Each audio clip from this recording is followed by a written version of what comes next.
जहां पर उच्च दाब होगा वहां से हवाएं निम्न दाब की ओर चलती हैं। उच्च दाब दोस्तों जहां कहां होगा, तो जहां ठंडा मौसम होगा, कहां ठंडा मौसम जहां होगा, और जो निम्न दाब वहां होगा जहां पर गर्म मौसम होगा। अब आगे हम लोग पढ़ते हैं चक्रवात का निर्माण कैसे होता है। ठीक है दोस्तों, गर्मियों के दिनों में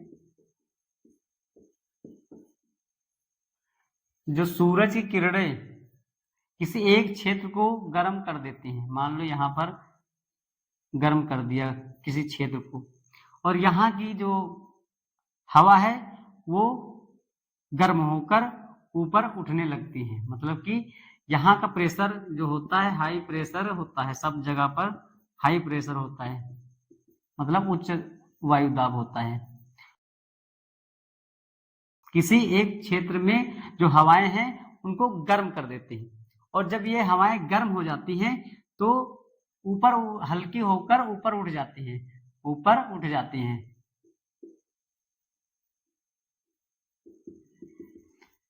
तो यहाँ पर जो स्थान हो जाता है वो हो जाता है खाली, क्योंकि सारी हवा जो होती है यहाँ की वो ऊपर उठ जाती है।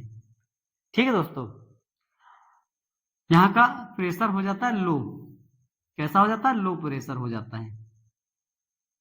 ऊपर उठ जाने के कारण यहाँ पर लो प्रेशर उत्पन्न हो जाता है। अब उसके आगे हम लोग समझते हैं कि ये जो पवनें हैं, जो हवाएं हैं, चक्रवात का रूप कैसे धारण कर लेती है। अब यहां से जो पवन आएगी इधर आएगी, मान लो यहाँ पर भी हवा होगी, तो इसको कवर करने के लिए जो हाई प्रेशर जो इधर बना है हुआ है वो इस लो प्रेशर को भरने की कोशिश करेगी। अभी हमने पढ़ा कि हवाएं हाई प्रेशर से लो प्रेशर की ओर गति करती हैं। अब यहाँ पर ये स्थान खाली हो गया, क्योंकि यहाँ की हवा गर्म होने के कारण ऊपर उठ गई और हल्की होने के कारण ऊपर उठ जाने के कारण यहाँ पर खाली स्थान हो गया। अब जो ये स्थान जो खाली हुआ है इसको ये हवाएं भरने की कोशिश करेंगी। आइए दोस्तों उसको समझते हैं कि अब चक्रवात का निर्माण कैसे होगा। हाई प्रेशर इधर भी और इधर भी, अब सब हवाएं इधर की ओर गति करेंगी, इधर की ओर गति करेंगी सब तरफ से। हम लोगों ने पढ़ा है इससे पहले कि कोरियोलिस बल क्या होता है। तो पृथ्वी जो गति करती है, जो पृथ्वी घूम रही है वो किस बल के कारण घूम रही? तो कोरियोलिस बल के कारण। कौन से बल? कोरियोलिस बल। कोरियोलिस बल के कारण पृथ्वी घूम रही है, और उस बल के कारण जो हवाएं सीधी जाती हैं वो वेग परिवर्तन कर लेती हैं। जो हवाएं हैं जो सीधी जा रही हैं इनका वेग परिवर्तन हो जाता है। उत्तरी ध्रुव पर, ये हम लोग पहले इधर समझ लेते हैं कि उत्तरी ध्रुव पर किधर की ओर मुड़ जाती हैं और दक्षिणी ध्रुव की ओर किधर हवाएं मुड़ जाती हैं। तो ये पृथ्वी का ग्लोब है, इसको हम लोगों ने आधे से डिवाइड कर दिया। ये हो गया उत्तरी ध्रुव और ये नीचे हो गया दक्षिणी ध्रुव। अब यहां हवाएं एकदम सीधे जा रही, यहां हवाएं सीधे जा रही और इधर की हवाएं इधर सीधे जा रही। अब कोरियोलिस बल के कारण इनका वेग परिवर्तन हो जाता, मतलब कि ये दिशा, वेग नहीं दोस्तों, दिशा परिवर्तित होकर ये दाहिनी ओर मुड़ जाती है। देखो इधर दाहिनी ओर मुड़ जाती है, ध्यान देना दोस्तों, किधर मुड़ जाती है उत्तरी ध्रुव पर? तो दाहिनी ओर, दाईं ओर। और दक्षिणी ध्रुव पर ये बाईं ओर मुड़ जाती है। किधर? बाईं ओर।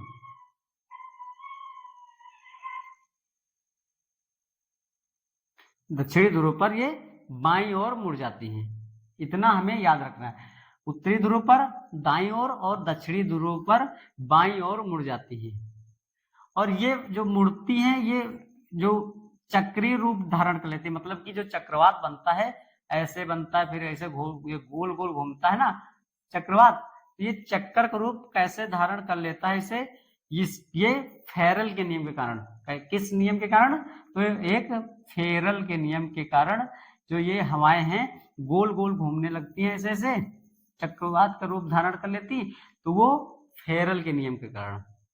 कोरियोलिस बल के कारण ये हवाएं सीधी जाती हैं मगर दिशा इनकी बदल जाती है, और जो ये गोल चक्कर का रूप ले लेती हैं वो फेरल नियम के कारण ये गोल चक्कर का रूप ले लेती है। तो इतना हमें समझ में आ गया कि जो ये हवाएं हैं उत्तरी ध्रुव पर किधर मुड़ जाएंगी और दक्षिणी ध्रुव पर किधर की ओर मुड़ जाएंगी। तो हम लोग उत्तरी ध्रुव पर हैं, तो उत्तरी ध्रुव पर ये दाहिनी ओर मुड़ जाएंगी, मतलब कि इधर दाहिनी ओर, इधर ये इधर आ रही, वो दाहिनी ओर हो गई। अब इसका दाहिना किधर है, ये इधर है, तो ये वाली इधर मुड़ जाएगी, ये इधर हो जाएगी, ठीक है। अब ये है, ये सामने है, तो इसका दाहिना क्या है, इधर, तो ये इधर मुड़ जाएगी, ठीक है। अब ये ऐसे है, तो इसका दाहिना क्या है, इधर, तो ये ऐसे मुड़ जाएगी। अब ये इधर हो गया, देखो ये चक्कर की तरह हो गया, ये इधर हो गई, फिर ये इधर हो गई, ये इधर हो गई, और ये इधर हो गई। तो ये देखो एक गोलाकार चक्कर के रूप में ये घूमने लगती है, और ये इनका आकार ऐसा हो जाता है, एक कीप की तरह। जो तेल डालने वाला होता है कीप, उसका आकार ये ले लेती है, जो चक्रवात का निर्माण करती है, और इसको कहते हैं चक्रवात की आंख। क्या कहते हैं, चक्रवात की आंख इसे कहते हैं। तो दोस्तों आप लोग अच्छे से, आशा करता हूं ये समझ गए होंगे।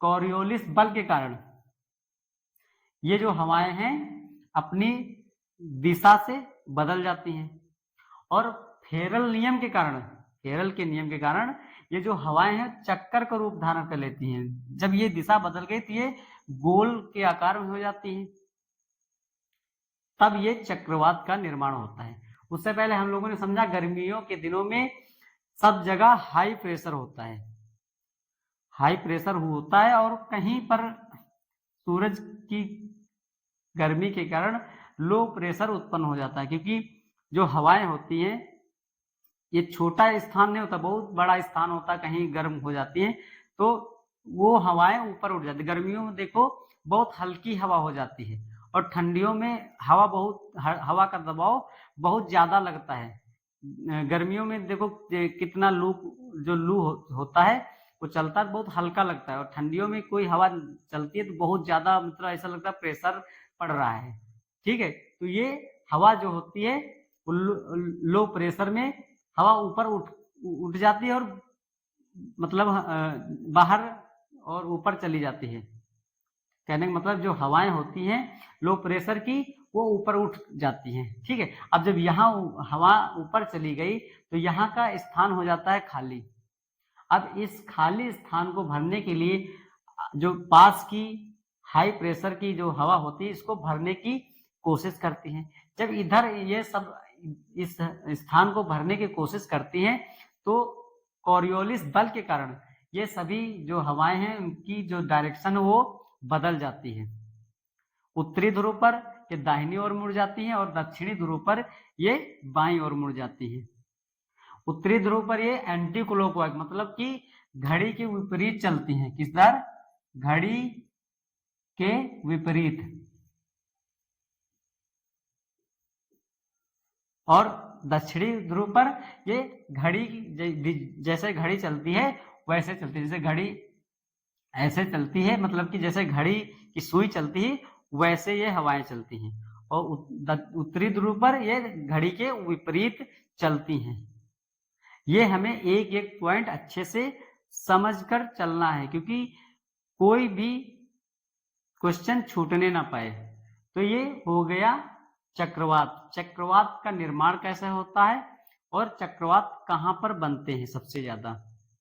अब आइए दोस्तों पढ़ते हैं कि जो महत्वपूर्ण चक्रवात हैं किस देश में कौन सा चक्रवात आता है। और उससे पहले एक चीज हम पढ़ लेते हैं कि जो चक्रवात होता है वो किससे नापा जाता है। तो टी स्केल में। कहां पर? तो टी स्केल में चक्रवात को नापा जाता है। ये दोस्तों पढ़ते हैं चक्रवात जो अलग अलग देशों में अलग अलग नाम से जाने जाते हैं। सबसे पहले हम पढ़ेंगे अपने भारत में। भारत में चक्रवात के नाम से जानते हैं, चक्रवात के नाम से जानते हैं। ऑस्ट्रेलिया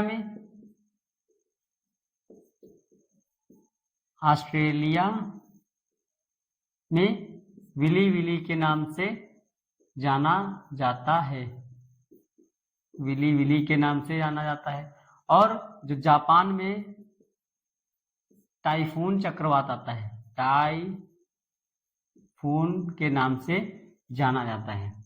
उसके बाद आते हैं टार्नेडो।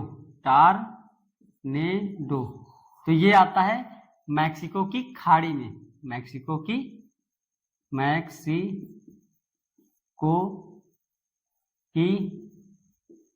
खाड़ी में। और एक आता है टार्नेडो एली, ये मैदानी क्षेत्र में आता है, मैक्सिको के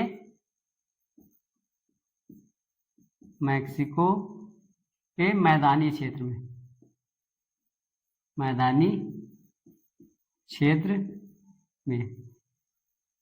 तो दोस्तों अमेरिका में है। और सबसे ज्यादा खतरनाक अगर कोई है चक्रवात तो टार्नेडो एली है। सभी चक्रवातों में सबसे खतरनाक यही टार्नेडो एली है। अगर टार्नेडो आया है तो मैक्सिको की खाड़ी आंसर लगाएंगे, अगर टार्नेडो एली है तो मैक्सिको के मैदानी क्षेत्र में लगाएंगे। इसके बाद है हरिकेन। हरिकेन दोस्तों कहाँ आता है? तो ये मैक्सिको, वेस्ट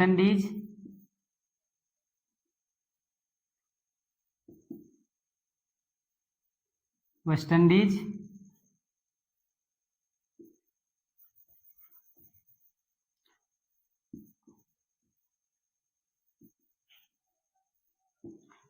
और अलास्का, ये प्रमुख जगहों पर आता है। तो ये प्रमुख चक्रवात है जो अलग अलग देशों में अलग अलग नामों से जाने जाते हैं और ये बहुत ही खतरनाक चक्रवात हैं।